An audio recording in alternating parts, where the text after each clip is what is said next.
And grow it did. It grew bigger, rounder, and oranger every day. When Papa and the cubs went to City Hall to get an entry blank for the contest, they saw the place where the winning pumpkin would go on display. "We can't lose," said Papa. In their mind's eye, they could see their pumpkin in the place of honor. Mama tried to remind them what Thanksgiving was really about, but every time she did, Papa would interrupt. "You'll have to excuse me, my dear," he'd say. "It's time to water the giant." He not only watered it on a regular schedule and gave it special plant food, but he also covered it with a blanket at night and tucked it in against the cold. One afternoon the cubs got off the school bus with something important to tell Papa, but they were stopped in their tracks by what they saw. He was talking to the giant. "Come on, old buddy, you can do it. Suck up that water, take in that sunlight." Mama explained that Papa had bought a book from the swindler Raffish Ralph about how to encourage your plants to grow by talking to them. "Well," said Brother, "I don't suppose it can do any harm." "It sure could harm his reputation," said Sister, "if anybody saw him talking to a pumpkin." Papa," Brother said, "a cub at school told me he went on a class trip to Ben's farm and saw some pretty big pumpkins, especially one really big that Ben calls the monster. We've got to get a look at it," said Papa. That evening Papa and the cubs climbed through the fence into Farmer Ben's field. They saw some good-sized pumpkins, but none to match the giant.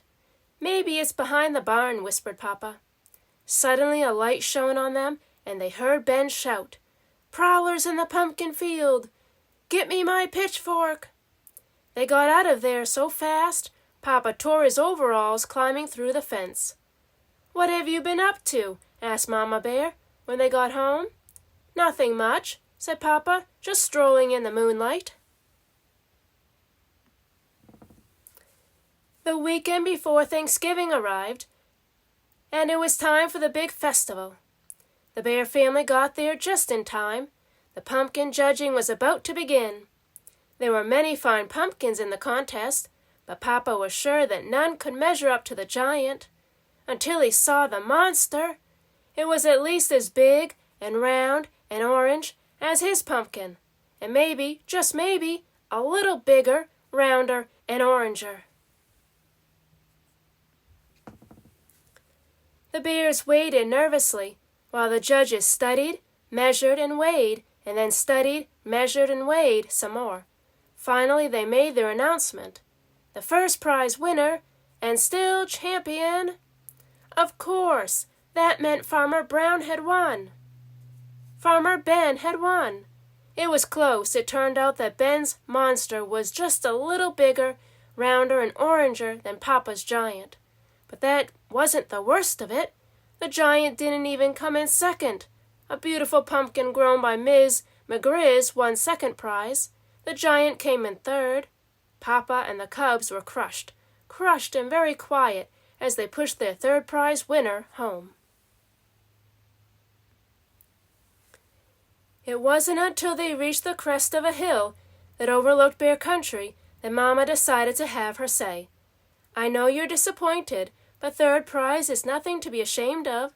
Besides, Thanksgiving isn't about contests and prizes. It's about giving thanks, and it seems to me that we have a lot to be thankful for.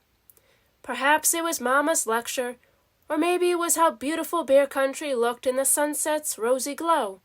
But whatever the reason, Papa and the cubs began to understand what Mama was talking about.